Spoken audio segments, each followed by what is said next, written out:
So let's officially start today's class, AS Physics 9702. अच्छा बेटा, let me give you a quick recap. Last class में हमने क्या पढ़ा था? ठीक है, so I'm going to give a 5 minutes recap कि हमने पिछली क्लास में कौन कौन से टॉपिक्स पढ़ लिए थे. ठीक है, मैंने चैप्टर स्टार्ट करवाया था. चैप्टर का नाम था फिजिकल क्वांटिटीज एंड यूनिट्स. क्या नाम था चैप्टर का? Physical quantities and units, right. और हमने पिछली क्लास में बात की थी कि फिजिकल क्वांटिटी क्या होती है. फिजिकल क्वांटिटी एक ऐसी क्वांटिटी हो सकती है या होती है जो कि क्या हो सके, जो कि मेजर हो सके. Any quantity which can be measured is a physical quantity. मैं रिपीट कर दूं, जैसे कि लेंथ मेजर हो सकता है, मास मेजर हो सकता है, टाइम मेजर हो सकता है, टेम्परेचर मेजर हो सकता है, फोर्स मेजर हो सकती है, एक्सेलरेशन मेजर हो सकती है, स्पीड मेजर हो सकती है. ये तमाम क्वांटिटीज क्या हैं? ये तमाम क्वांटिटीज फिजिकल क्वांटिटीज की कैटेगरी में आती हैं. और जितनी भी फिजिकल क्वांटिटीज होती हैं, ये बात मैंने बताई थी कि हर फिजिकल क्वांटिटी का एक मैग्नीट्यूड होता है, एक यूनिट होता है. और हर फिजिकल क्वांटिटी की, अच्छा, जरूरी नहीं है कि डायरेक्शन हर फिजिकल क्वांटिटी के पास हो. मैंने ये बताया था जिन फिजिकल क्वांटिटीज के पास मैग्नीट्यूड और यूनिट होता है आप उन्हें स्केलर क्वांटिटीज कहते हैं. और जिन फिजिकल क्वांटिटीज के पास मैग्नीट्यूड और यूनिट के साथ साथ डायरेक्शन भी होती है आप उन्हें वेक्टर क्वांटिटीज कहते हैं. फिर मैंने आपको पढ़ाया था कि यूनिट क्या होता है. What are units? Units are basically the standards of measurement. अगर यूनिट्स ना हो आप मेजरमेंट नहीं कर सकते. Is that right? फिर मैंने यूनिट्स के बारे में यह भी बताया था कि एक एक क्वांटिटी के, फिजिक्स में बहुत सारी क्वांटिटीज हैं और फिजिक्स में हर क्वांटिटी के बहुत सारे यूनिट्स होते हैं. लेंथ के बहुत सारे यूनिट्स हैं, फीट है, मीटर है, यार्ड्स है, किलोमीटर्स है, माइल्स है. मास के बहुत सारे यूनिट्स हैं, केजी है, ग्राम है, आउंसेस है. टाइम के बहुत सारे यूनिट्स हैं, सेकंड्स है, मिनट्स है, आवर्स है. तो पता ये चला कि हर क्वांटिटी के बहुत सारे यूनिट्स होते हैं, मगर हर क्वांटिटी के पास एक यूनिट ऐसा होता है जिसको हम कहते हैं एस आई यूनिट. और एस आई का मतलब मैंने आपको बताया था, S I stand for system international unit. Clear हो गया? और मैंने आपको उसके बाद एक हेडिंग डलवाई थी और मैंने कहा था कि इसके बाद हम नेक्स्ट क्लास में काम स्टार्ट करेंगे. तो आज का हम लेक्चर ऑफिशियली फाइनली बहुत ही फॉर्मली स्टार्ट करने जा रहे हैं. तो आप नोट जरूर लीजिएगा. हम आज पढ़ रहे हैं about base quantities. Base quantities and their SI units. हम किसके बारे में पढ़ रहे हैं? Base quantities and their SI units के बारे में हम पढ़ने जा रहे हैं कि बेस क्वांटिटी क्या होती है और बेस क्वांटिटी के क्या एसआई यूनिट होते हैं. So let's start. आप सबसे पहले अपने बुक्स में, जिस पे भी आप नोट्स ले रहे हैं, आप जल्दी से दो कॉलम्स बना लीजिए.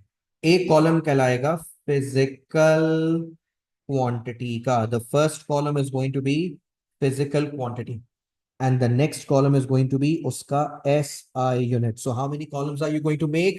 You are going to make two columns. पहला column physical quantity और दूसरा column SI unit. अब मैं क्या करने जा रहा हूं? अब मैं लिस्ट डाउन करने जा रहा हूं कि फिजिक्स में कितनी बेस क्वांटिटीज और उनके SI यूनिट्स क्या हैं. लेकिन एक बात तो मैंने आपसे पूछी नहीं कि ये बेस क्वांटिटी होती क्या है. What is a base quantity? भाई देखो, बेस का मतलब क्या होता है? What is the meaning of the word base? अगर मैं आपसे पूछूं कि लव्स बेस का मतलब क्या है, तो बेस का मतलब होता है मेरे बच्चों फाउंडेशन. और अगर मैं उर्दू में बताऊं तो बेस का मतलब होता है बुनियाद. ठीक है, आपको पता है, फॉर एग्जांपल जब कोई बिल्डिंग कंस्ट्रक्ट होती है, जब कोई बिल्डिंग बनाई जा रही होती है, तो आपको भी पता है कि सबसे पहले उस बिल्डिंग का बेस बनाया जाता है, उसकी फाउंडेशन बनाई जाती है और फिर फाउंडेशन के ऊपर बिल्डिंग बनती जाती है. यानी कि अगर बिल्डिंग ना हो, सॉरी, उसकी बेस ना बनाई जाए या बेस स्ट्रांग ना हो तो फाउंडेशन गिर, मतलब बिल्डिंग गिर जाएगी. विदाउट फाउंडेशन के, विदाउट बेस के आप कोई भी बिल्डिंग नहीं बना सकते. बिल्कुल वैसे ही फिजिक्स में, आपको पता है फिजिक्स में टोटल सात ऐसी क्वांटिटीज हैं, या कह लीजिए कि सात ऐसे यूनिट्स हैं जिनसे मिलकर फिजिक्स के बाकी सारे यूनिट्स बने. यानी फिजिक्स में अगर ये 7 क्वांटिटीज ना होती तो आप फिजिक्स में कोई और क्वांटिटी बना ही नहीं पाते, बाकी यूनिट्स बना ही नहीं पाते. यानी फिजिक्स में all together there are seven seven 1, 2, 3, 4, 5, 6, 7. There are 7 units in physics and 7 quantities in physics which make up every other quantity. अब हम उन 7 बेस यूनिट्स के बारे में और बेस क्वांटिटीज के बारे में पढ़ने जा रहे हैं. आप मेरे साथ साथ नोट्स बनाएंगे. जो पहली फिजिकल क्वांटिटी है उसका नाम है बच्चों लेंथ. क्या नाम है बेटा? Length. Length is a basic quantity, physical quantity लेकिन बेसिक. यानी अगर लेंथ ना होती तो आपको पता है फिजिक्स में बहुत सारी प्रॉपर्टीज, बहुत सारी क्वांटिटीज आप बना ही नहीं पाते. और लेंथ को हम मेजर करते हैं. लेंथ का ऐसा यूनिट होता है मीटर. लेंथ का ऐसा यूनिट क्या होता है? लेंथ का ऐसा यूनिट होता है मीटर. जो दूसरी क्वांटिटी है इसी लिस्ट में उसका नाम है मास. क्या नाम है? मास. और मास का ऐसा यूनिट होता है किलोग्राम. और किलोग्राम का सिंबल क्या होता है? सिंबल बड़ा इंपॉर्टेंट है, सिंबल मिस मत कीजिएगा. आप लिखेंगे small k and small g. This is the symbol of kilogram. Kilogram के बाद तीसरा यूनिट है मेरे बच्चों, तीसरी क्वांटिटी है टाइम. तीसरी क्वांटिटी कौन सी है? टाइम. और आपको पता है टाइम का यूनिट क्या होता है? टाइम का यूनिट होता है second. What is the SI unit of time? The SI unit of time is second. और सेकंड का सिंबल होता है स्मॉल एस. जो अगली क्वांटिटी आप पढ़ने जा रहे हैं उस अगली क्वांटिटी का नाम है टेम्परेचर. क्या नाम है? टेम्परेचर. और टेम्परेचर का ऐसा यूनिट क्या होता है? अब यहां पे बच्चे कंफ्यूज होते हैं. बहुत सारे बच्चों को लगता है कि टेम्परेचर का ऐसा यूनिट होता है सेल्सियस, जबकि ऐसा नहीं है. टेम्परेचर का ऐसा यूनिट होता है केल्विन. ऑल्दो ऑल्दो के टेम्परेचर का जो यूनिट है ना वो सेल्सियस थोड़ा फेमस है, राइट. लेकिन टेम्परेचर का ऐसा यूनिट सेल्सियस नहीं है. टेम्परेचर का ऐसा यूनिट केल्विन है. और केल्विन का सिंबल क्या होता है? केल्विन का सिंबल होता है कैपिटल के. उसके बाद आ जाए नेक्स्ट क्वांटिटी. जो नेक्स्ट क्वांटिटी हमारी लिस्ट में मौजूद है जिसको हम कहते हैं कि ये एक फिजिकल क्वांटिटी तो है मगर बेस क्वांटिटी, यानी कि एक इंपॉर्टेंट क्वांटिटी है, एक फाउंडेशन क्वांटिटी है. उसका नाम है इलेक्ट्रिक करंट. यानी अगर इलेक्ट्रिक करंट ना होता तो फिजिक्स में बहुत सारी क्वांटिटीज बन ही नहीं पाती. और इलेक्ट्रिक करंट का यूनिट होता है एम्पेयर. ऐसा यूनिट है एम्पेयर. एम्पेयर का सिंबल है कैपिटल ए. जो सिक्स्थ क्वांटिटी है हमारे पास उसका नाम है ल्यूमिनस इंटेंसिटी. क्या नाम है बेटा? Luminous intensity. ल्यूमिनस कहते हैं रोशनी को. रोशनी की इंटेंसिटी, रोशनी की शिद्दत, ल्यूमिनस इंटेंसिटी. और ल्यूमिनस इंटेंसिटी का यूनिट होता है कैंडेला. क्या यूनिट होता है बेटा? कैंडेला. CANDELA. कैंडेला. और कैंडेला का सिंबल, सिंबल बड़ा इंपॉर्टेंट है. कैंडेला का सिंबल होता है स्मॉल सी और साथ में small d. Small c small d, this is the symbol of candela. उसके बाद आ जाए सेवेंथ क्वांटिटी. सेवेंथ क्वांटिटी का नाम है amount of substance. Amount of substance. और अमाउंट ऑफ सब्सटेंस का यूनिट होता है मेरे बच्चों मोल. MOLE. मोल. और मोल का सिंबल होता है MOL. MOLE मोल. और इसका सिंबल है MOL मोल. तो फिजिक्स में मैंने कहा कितनी क्वांटिटीज होती हैं जिनको हम बेसिक या बेस क्वांटिटी कहते हैं? There are 7. यानी अगर ये 7 क्वांटिटीज ना होती फिजिक्स के अंदर तो आप बाकी सारी क्वांटिटीज बना ही नहीं सकते थे. क्लियर? तो ये 7 quantities are very important physics में. अगर ये 7 ना होती, जैसे मैं आपको एक छोटी सी एग्जांपल लेता हूँ. ओ लेवल फिजिक्स में एक टॉपिक पढ़ा था हमने. टॉपिक का नाम था डिस्पर्जन ऑफ लाइट. क्या नाम था? याद है? Dispersion of light. लाइट को प्रिज्म से गुजारते थे और लाइट प्रिज्म से गुजरने के बाद 7 कलर्स में ब्रेक हो जाती थी, है ना. वो जो 7 कलर्स में लाइट ब्रेक होती थी तो हम कहते थे भाई जो व्हाइट लाइट है वो 7 कलर्स से बनी है. व्हाइट लाइट 7 कलर्स से बनी है. और फिर मैंने ये भी बताया था कि उन 7 कलर्स से आप हजारों लाखों करोड़ों कॉम्बिनेशंस बना सकते हैं. इसका मतलब इस वक्त हम जितने भी कलर्स इस वक्त इस दुनिया में देख रहे हैं वो कलर्स सिर्फ 7 रंगों से बने. वो 7 रंग कौन से? Red, orange, yellow, green, blue, indigo, violet. तो जिस तरह कलर्स की दुनिया में, रोशनियों की दुनिया में तमाम कलर्स की लाइट सिर्फ 7 कलर्स से बनी है, बिल्कुल वैसे ही फिजिक्स के अंदर भी तमाम जितनी भी क्वांटिटीज हैं और जितने भी यूनिट्स हैं वो इन 7 बेस क्वांटिटीज और इन 7 यूनिट से मिलकर बने। और तो और मैं जो आपको ये बात पढ़ा रहा हूं ये मैं इसको प्रूव भी कर सकता हूँ, आई कैन प्रूव इट, कि किस तरह दूसरी क्वांटिटीज इनसे बनी है। आइए उन्हें प्रूव करते हैं। ये आप लिख चुके होंगे आई एम श्योर। तो अब मैं इसको स्क्रॉल अप कर रहा हूं और अब हम पढ़ने जा रहे हैं अगली चीज जिसको हम कहते हैं derived quantities and units. Derived quantities and units. Now derive quantities and units, derive क्या होता है, बल्कि and के आगे लिखना चाहिए and their SI units। ठीक है, डिराइव्ड का मतलब क्या होता है बेटा, डिराइव्ड का मतलब होता है कि ये वो क्वांटिटीज अब मैं आपको बताने जा रहा हूं जो बेस से बनी है। यानी जो बेस क्वांटिटी से बनी उसे डिराइव क्वांटिटी कहते हैं। जैसे आप जो है आप अपने पेरेंट्स से डिराइव हुए हैं, जहां से आप बने हैं, जिनसे आप आए हैं। ठीक है, डिराइव का मतलब कि आप किनसे बने हैं। तो ये अब मैं वो क्वांटिटीज बताने जा रहा हूं जो वो पिछली बेस क्वांटिटीज से मिलकर बनी है। लिखना शुरू करें मेरे साथ। हम फिर से काम करेंगे, हम 2 कॉलम्स बनाएंगे। पहला कॉलम हम बनाएंगे फिजिकल क्वांटिटी का और दूसरा कॉलम हम बनाएंगे SI यूनिट का। क्लियर हो गया, पहला कॉलम बन गया फिजिकल क्वांटिटी का, दूसरा कॉलम बन गया SI यूनिट का। अब आ जाए जरा जल्दी से लिस्ट में, हम एलिमेंट्स डालना शुरू करते हैं। पहली क्वांटिटी जो मैं आपको पढ़ाऊंगा उसका नाम पड़ेगा मशहूर जमाना, एरिया। हर बच्चा जानते हैं एरिया क्या होता है, लेकिन कभी आपने गौर किया कि एरिया जो है, अब ये बड़े मजे की बात बताने जा रहा हूं। एरिया के बारे में आपने हमेशा सुना है एरिया क्या होता है, लेकिन आपने शायद गौर ना किया हो, एरिया भी लेंथ मल्टीप्लाइड बाय लेंथ करके आता है। यानी जब आप दो तरह की लेंथ्स को मल्टीप्लाई करते हैं ना, तब जाके एरिया मिलता है आपको। तो इसका मतलब ये मैं कह सकता हूं कि एरिया जो है वो असल में लेंथ से बना है। खुद सोचो, अगर लेंथ ना होती, अगर मैं दो लेंथ्स को मल्टीप्लाई ना करता, तो क्या एरिया होता? तो एरिया बन ही नहीं सकता अगर लेंथ ना हो। सॉरी, हाँ सही कहा ना, अगर लेंथ ना हो तो एरिया बन ही नहीं सकता। अब एरिया का यूनिट देखो, यूनिट कितने मजे का। देखो लेंथ का यूनिट होता है मीटर। लेंथ का क्या यूनिट होता है? मीटर। तो लेंथ मल्टीप्लाइड बाय लेंथ का मतलब है मीटर मल्टीप्लाइड बाय मीटर। तो बेटा इसका यूनिट बन जाएगा मीटर स्क्वायर। क्या यूनिट बन जाएगा? Metre square. अगली क्वांटिटी देखो, अगली क्वांटिटी है हमारी लिस्ट में volume.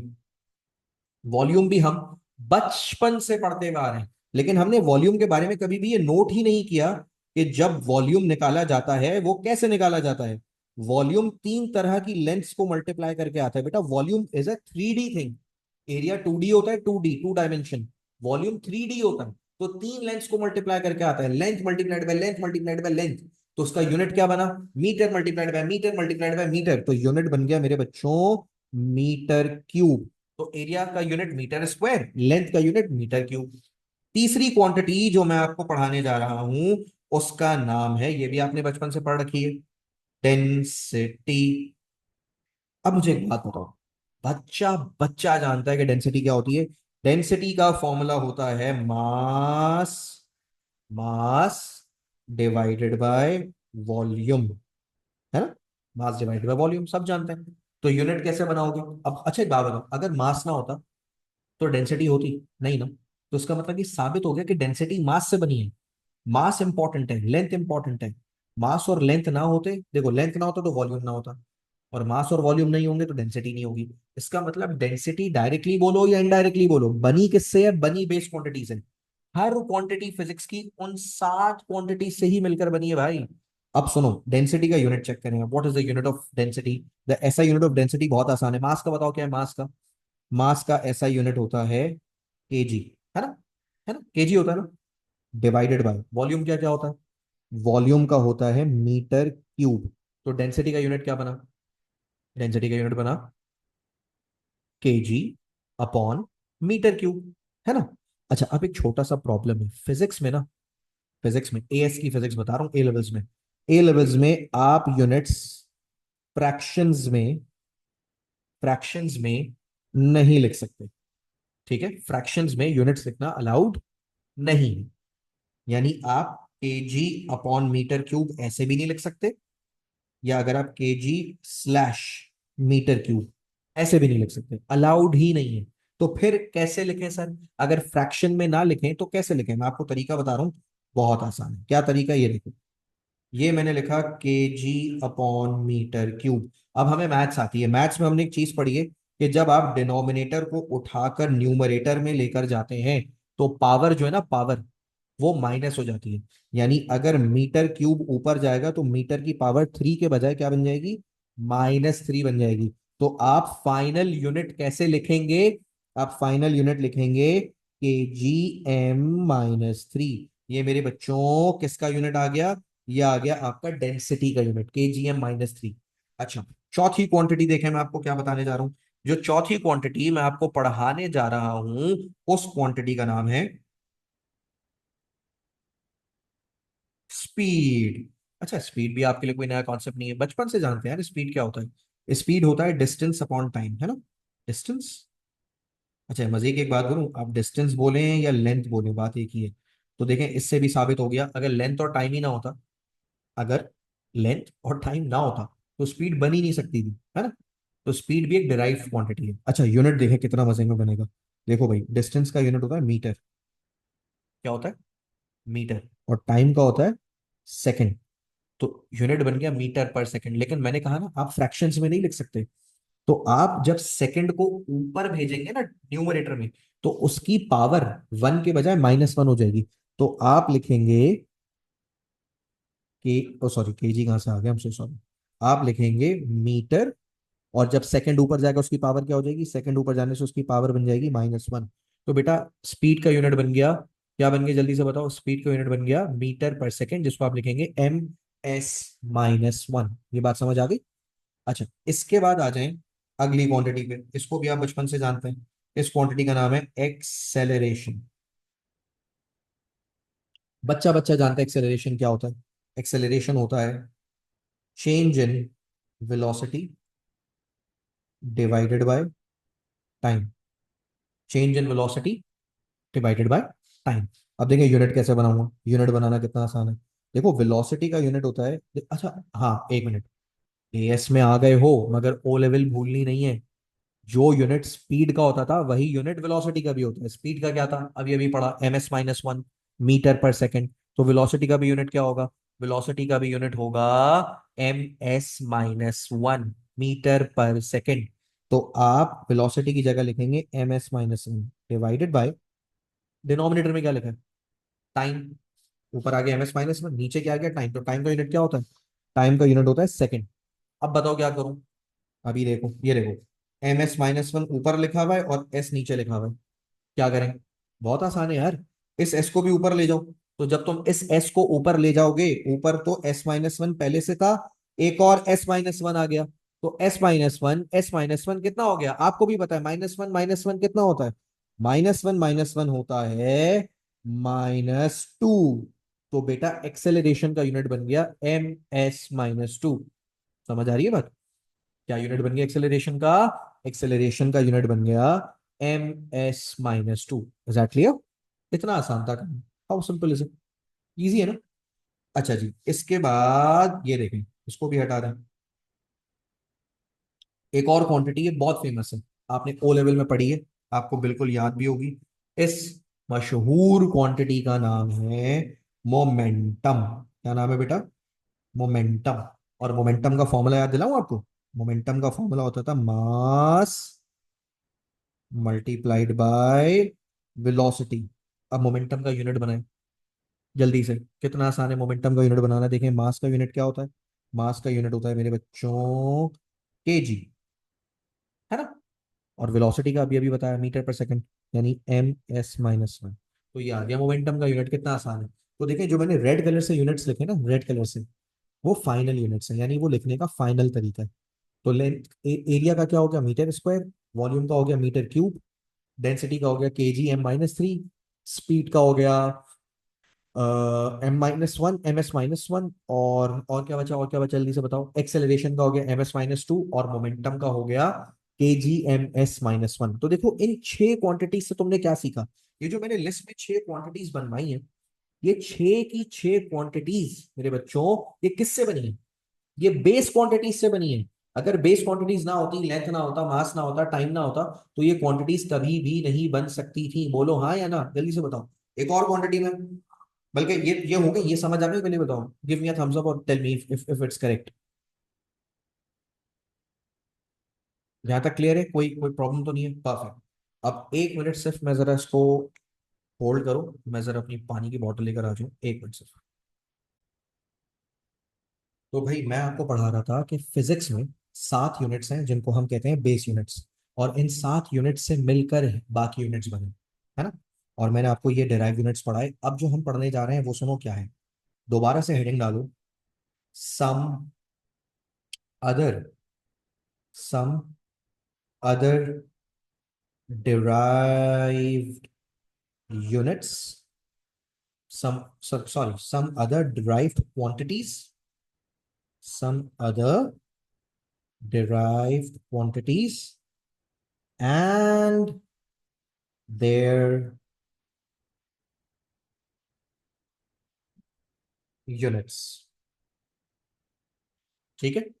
We are going to talk about few more quantities and their units. अच्छा, लेकिन इस बार थोड़ा सा ट्विस्ट है। ट्विस्ट ये है, या न्यू ये है कि इस बार आप 2 कॉलम्स मत बनाना, इस बार आप 3 कॉलम्स बनाओगे। You are going to make 3 columns है। How 3 columns? देखो, पहला कॉलम आप बनाओगे और लिखोगे फिजिकल क्वांटिटी। दूसरा कॉलम आप बनाओगे एस आई यूनिट। देखो पहला कॉलम क्या बनाया? पहला कॉलम बनाया आपने फिजिकल क्वांटिटी। दूसरा कॉलम आपने क्या बनाया? दूसरा कॉलम आपने बनाया एस आई यूनिट। और तीसरा कॉलम आप बनाओगे एस आई बेस यूनिट। अब ये थोड़ा सा इंटरेस्टिंग होने जा रहा है। हमने पहला कॉलम बनाया फिजिकल क्वांटिटी, दूसरा कॉलम बनाया हमने एसआई यूनिट, और तीसरा कॉलम हमने बनाया एसआई बेस यूनिट। अब जब मैं बच्चों को ये पढ़ाता हूँ ना, तो बच्चा बड़ा हैरान होता है, सर ये एसआई यूनिट क्या है और ये एसआई बेस यूनिट क्या है? क्या दोनों अलग अलग चीजें होती हैं? यस, ये दोनों अलग अलग चीजें होती हैं। SI unit is something else and SI base unit is something else. अब मैं तुम्हें बताता हूँ उसका मतलब क्या है। देखो, सबसे पहले तो देखो, पहली क्वांटिटी, इसको हम बचपन से जानते हैं, force. We all know what force is, ठीक है? फोर्स क्या होती है हमें पता है। फोर्स का अगर पेपर में पूछा जाए ऐसा यूनिट बताओ, तो पता है फोर्स का ऐसा यूनिट क्या है? फोर्स का ऐसा यूनिट, देखो मैं क्या लिख रहा हूँ, फोर्स का ऐसा यूनिट है न्यूटन। क्या है फोर्स का ऐसा यूनिट? फोर्स का ऐसा यूनिट है न्यूटन। कितना आसान है, सबको पता है। लेकिन अगर मैं आपसे पूछूं, बेटा मुझे फोर्स का एसआई बेस यूनिट बताओ, क्या बताओ? फोर्स का एसआई यूनिट नहीं, एसआई बेस यूनिट। तो सर एसआई बेस यूनिट क्या होता है? न्यूटन तो एसआई यूनिट हो गया, तो बेस यूनिट क्या पूछ रहे हैं आप? अभी बताओ। बेस यूनिट से मेरा मतलब है, देखो according to the formula of force, force का फॉर्मूला क्या होता है? फोर्स का फॉर्मूला होता है मास इनटू एक्सेलरेशन। हम सबने फॉर्मूला पढ़ा है, m a, f is equal to m a, पढ़ा है ना हमने? So according to f is equal to m a, m m क्या है? एम एम मास है। और मास का यूनिट क्या होता है? मास का यूनिट होता है केजी। क्या होता है मास का यूनिट? केजी। और ए का यूनिट क्या होता है? अभी अभी बताया था ऊपर, ए का यूनिट होता है मीटर पर सेकेंड स्क्वायर, MS-2। तो बेटा ए का यूनिट बन गया MS-2, मास का हो गया केजी, दोनों को मिला लो। तो जब दोनों को मिला लोगे तो क्या यूनिट बन जाएगा? यूनिट बन जाएगा KG MS-2। ये बात समझ आ गई? तो इसका मतलब ये हुआ कि फोर्स के 2 यूनिट्स हो गए। ऐसा यूनिट पूछा जाएगा, आप बोलेंगे न्यूटन। ऐसा ही बेस यूनिट पूछा जाएगा, आप बोलेंगे KG MS-2। अब देखो, दोनों सेम चीजें, न्यूटन और KG MS-2 दोनों सेम चीजें, दोनों न्यूटन, मतलब दोनों फोर्स के यूनिट है, लेकिन लिखने का अंदाज अलग है।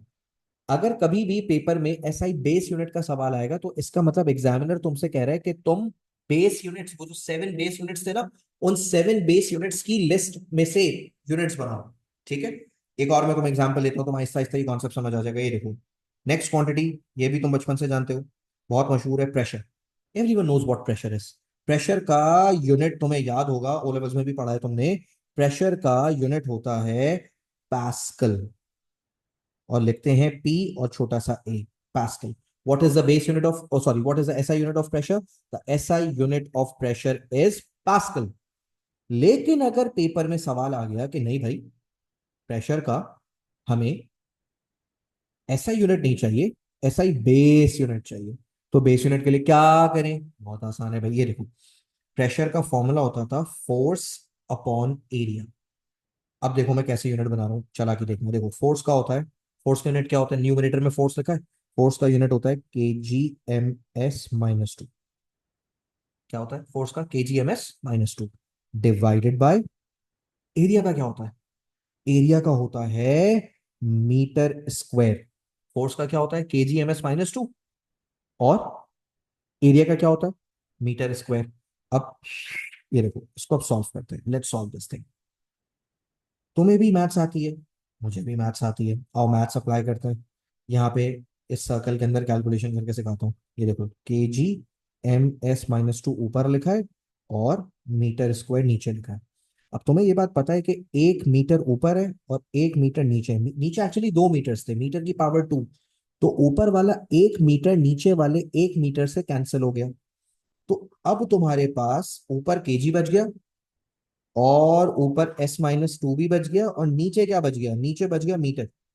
नीचे पहले 2 मीटर थे, अब नीचे 1 ही मीटर बच गया।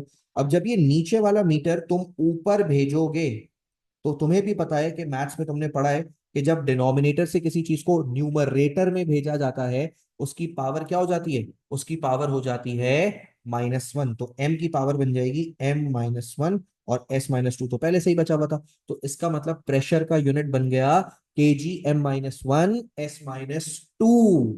तो 1 मिनट, इसको मैं फाइनल यहां लिख लेता हूँ, ये मिटा के।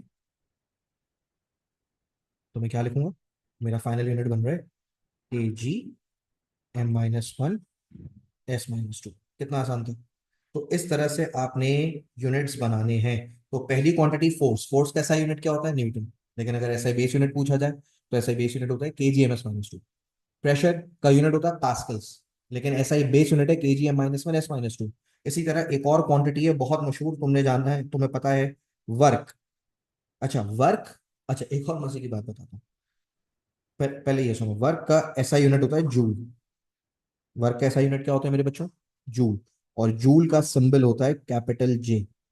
लेकिन अगर पेपर में वर्क का SI यूनिट पूछने के बजाय उसका SI बेस यूनिट पूछ लिया, तो तुम वर्क का यूनिट कैसे बनाओगे, बहुत आसान, बहुत आसान है। ये देखो, वर्क का फॉर्मूला होता है फोर्स मल्टीप्लाइड बाय डिस्प्लेसमेंट। अब देखो मैं यूनिट कैसे बनाऊंगा, यूनिट देखो, फॉर्मूला से कैसे हम चालाकी से यूनिट निकालते हैं चुटकियों में। देखो, फोर्स का यूनिट होता है kgm-2 मल्टीप्लाइड बाय डिस्टेंस का यूनिट होता है मीटर। तो जब तुम इसको सॉल्व करोगे तो देखो केजी एज इट इज आ गया। कितने मीटर है, मीटर मल्टीप्लाइड बाय मीटर, कितने मीटर है, 2 मीटर है। तो ये बन जाएगा मीटर स्क्वायर।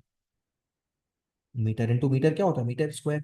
और साथ में बचा हुआ है s-2। तो तुम्हारे पास फाइनल आंसर आ गया kgm² s-2। कितना आसान था।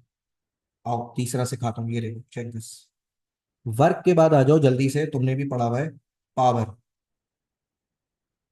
पावर, अच्छा सुनो, पावर का यूनिट होता है वॉट।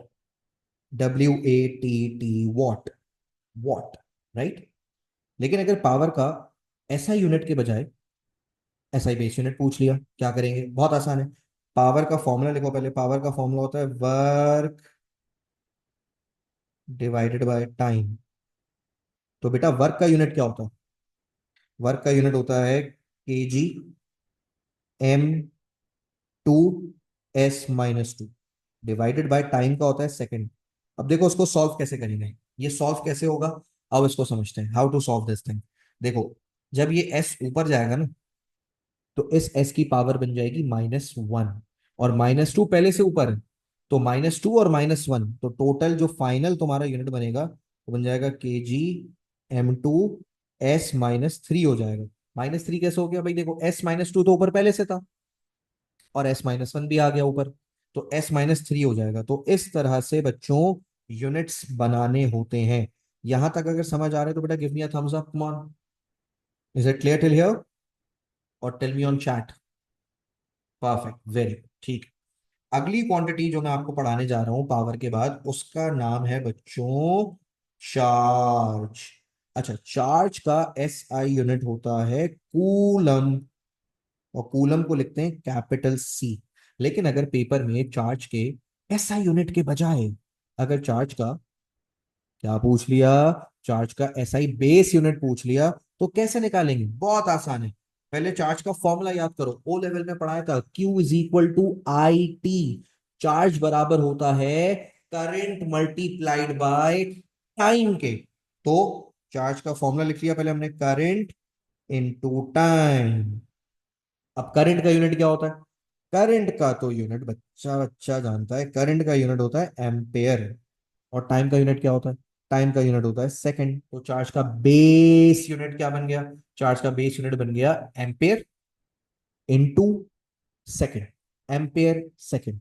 क्लियर हो गई ये बात? इस तरह से आपको यूनिट्स हैंडल करने, इजी।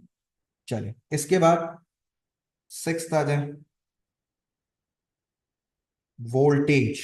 अच्छा, वोल्टेज का एक और नाम भी था, आपको याद दिला दूं। वोल्टेज को हम पोटेंशियल डिफरेंस भी कहते थे। वोल्टेज बोले पोटेंशियल डिफरेंस बोले, बात एक ही है।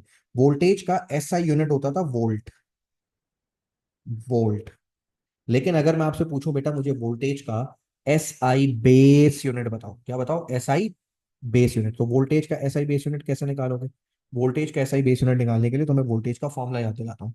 वोल्टेज का फॉर्मूला होता था work upon charge. If you do not remember, थोड़ा सा ओ लेवल रिकॉल करो। वोल्टेज की डेफिनेशन यही थी, पोटेंशियल डिफरेंस की डेफिनेशन यही थी, work done per unit charge. याद है ना, work done per unit charge to move it across a load, ये बताया था मैंने ओ लेवल्स में। तो अब देखो यूनिट कैसे बनाता हूँ, चला के देखो।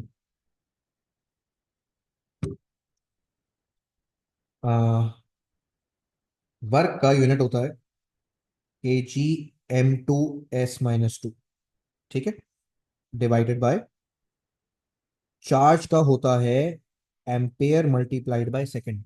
अब इसको सॉल्व कैसे करेंगे? इसको सॉल्व करने का तरीका देखो कितना इंटरेस्टिंग है। ये देखो, तुम्हारा एम्पेयर भी ऊपर चला जाएगा और एस भी ऊपर चला जाएगा। तो तुम्हारे पास बचेगा क्या? तुम्हारे पास बचना चाहिए केजी, बचना चाहिए ऊपर। m2 तो पहले से ऊपर है, वो भी ऊपर ही बचना चाहिए। अच्छा, जब s-2 तो ऊपर है, जब एक और नीचे से s ऊपर जाएगा तो s-2 और s-1, ये हो जाएगा s-3। और एम्पियर को भी ऊपर भेजो तो एम्पियर बन जाएगा एम्पियर-1। तो तुम्हारे पास फाइनल आंसर क्या बचेगा? Let's copy it. तुम्हारे पास बचेगा के जी m2 s-3 a-1। That will be your final answer. Easy, कितना आसान है। ठीक है, तो इस तरह से करना है मेरे बच्चों। अच्छा, इसके बाद जो अगली क्वांटिटी मैं आपको पढ़ाने जा रहा हूं, उस अगली क्वांटिटी का नाम है, गौर से सुनना, आप जानते हैं इसको बचपन से, रेजिस्टेंस। रेजिस्टेंस। अच्छा, रेजिस्टेंस का ऐसा यूनिट, ये तो बच्चों को सबको याद होता है, ओम। और ओम का सिंबल होता था ओमेगा। ओमेगा। ओमेगा बड़ा गंदा सा बनाया मैंने, अच्छा सा बनाता हूँ। हाँ, अब अच्छा लग रहा है, ओमेगा। लेकिन अगर पेपर में ओम यानी एसआई यूनिट के बजाय अगेन एसआई बेस यूनिट मांग लिया, तो फिर आपको क्या करना पड़ेगा? आपको फिर उसका बेस यूनिट बनाना पड़ेगा। बेस यूनिट कैसे बनेगा? देखो,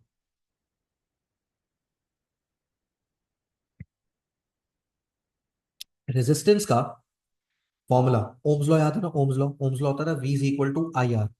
अब अगर V is equal to I R में मैं R को सब्जेक्ट बना लूं, तो मेरा फॉर्मूला बन जाएगा R is equal to V upon I, है ना? क्या बन जाएगा? V upon I. अब V होता है वोल्टेज, और वोल्टेज होता है, अभी अभी हमने वोल्टेज का यूनिट बनाया, के जी m2s-3 a-1 divided by current. और करंट का क्या होता है बेटा? करंट का तो सबको पता है, करंट का यूनिट होता है एम्पेयर। तो अगर मैं इसको पूछूं कि ये क्या बनेगा, इसका यूनिट क्या बनेगा, तो देखो, मैं इस एम्पियर को ना, तुमने कुछ नहीं करना है, इस एम्पियर को ऊपर भेज देना है।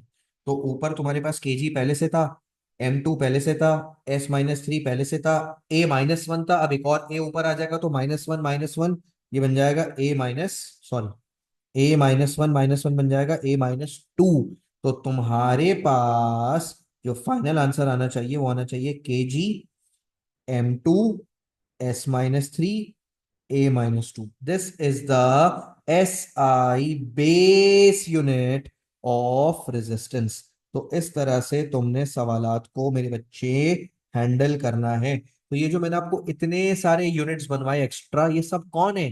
ये सब डिराइव्ड क्वांटिटीज हैं। देखो आज की क्लास में तुम नोटिस करो, मैं शुरू से पहले मिनट से क्या साबित करने में लगा हुआ हूं, मैं ये साबित करने में लगा हुआ हूं कि फिजिक्स में सिर्फ 7 ऐसी क्वांटिटीज हैं जिनको हम बेस कहते हैं, बेसिक। और उन 7 के अलावा जितनी भी हैं वो बेस से बनी है। यानी अगर ये 7 क्वांटिटीज ना होती तो फिजिक्स में बाकी की कोई सी भी क्वांटिटी और यूनिट पॉसिबल नहीं था। तो how many base quantities are there? 7। How many base units are there? 7। अगर मैं तुमसे पूछूं बेटा make a list of base quantities, list बनाओ। Length, mass, time, temperature, electric current, luminous intensity, amount of substance. अब मैं पूछूं बेटा, अब मुझे बेस क्वांटिटीज नहीं, बेस यूनिट्स बताओ। Metre, kg, second, kelvin, ampere, candela, mole. और ये रही वो लिस्ट। ये लिस्ट बहुत इंपॉर्टेंट है। ये जो बेस क्वांटिटी की लिस्ट अभी आप स्क्रीन पे देख रहे हैं, ये लिस्ट बहुत इंपॉर्टेंट है। Don't miss this list and please memorise this list, रट्टा मार लो। क्लियर हो गया भाई? चलो भाई, इसके बाद ये एक्सरसाइज आपने कर ली है। इस एक्सरसाइज में हमने क्या किया, डिफरेंट क्वांटिटीज को यूज करके हमने उनके बेस यूनिट्स निकाले। अच्छा, आज की क्लास हम यहीं तक रखेंगे। Next class is going to be very important, क्योंकि नेक्स्ट क्लास में मैं आपको यूनिट्स डिराइव करना, ये जो आज हमने एक्सरसाइज की है ना, इसी को मैं नेक्स्ट लेवल पे लेके जाऊंगा और पास पेपर स्टाइल क्वेश्चंस करवाऊंगा। So thank you so much for attending the class. Don't leave it, I am closing the recording. ठीक है, 1 मिनट।